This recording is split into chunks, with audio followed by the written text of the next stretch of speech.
सध्या मराठी मनोरंजन विश्वासह प्रेक्षकांमध्ये हेमंत डोमे यांच्या जिम्मा 2 या सिनेमाची जोरदार चर्चा रंगली आहे। येत्या 24 नोव्हेंबर रोजी हा सिनेमा प्रेक्षकांच्या भेटीला येणार आहे। त्यामुळे सध्या या सिनेमातील अभिनेत्री आणि त्यांचे एक से बढ़कर एक किस्से सोशल मीडियावर चर्चेचे विषय बनत आहेत। या सिनेमात अभिनेत्री निर्मिती सावंत यांचा दारू पितानाचा एक सीन आहे। त्यांचा हा सीन पाहिल्यानंतर त्यांनी खरोखरच दारू पिऊन हा सीन शूट केला होता का असा प्रश्न प्रेक्षकांना पडलाय। याच प्रश्नांवर निर्मिती सावंत यांनी उत्तर दिलं आहे। तुम्हाला सगळ्यांनाच मजा वाटेल या गोष्टींची, पण मला दारू, सिगारेट, तंबाखू, अगदी चहा सुद्धा यापैकीच कसलं व्यसन नाही आणि मला माहीत नाही कसं, पण ते दारूचे सीन माझ्याकडून खूप छान होतात। मला बरेच जण विचारतात, मग मला असं वाटतं की निरीक्षणामुळे असेल का?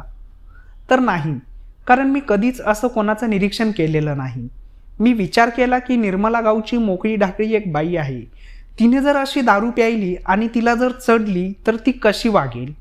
जे लोकांना आवडतंय ना, मी जशी ट्रेलरमध्ये हसते ते आपोआप आलेलं आहे। मी फक्त स्वतःला बजावते की तू निर्मला कोंडे पाटील आहे, असं निर्मिती सावंत यावेळी म्हणाल्या।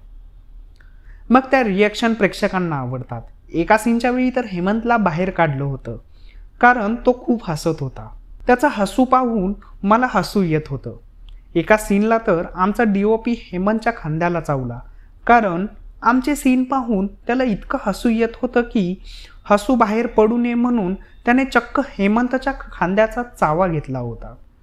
दरम्यान 24 नोव्हेंबरला प्रदर्शित होणाऱ्या या सिनेमात निर्मिती सावंत, रिंकू राजगुरू, शिवानी सुर्वे, सुचित्रा बांदेकर, सायली संजीव, क्षितिज जोग, सुहास, सिद्धार्थ चांदेकर ही कलाकार मंडळी मुख्य भूमिकेत झळकणार आहेत।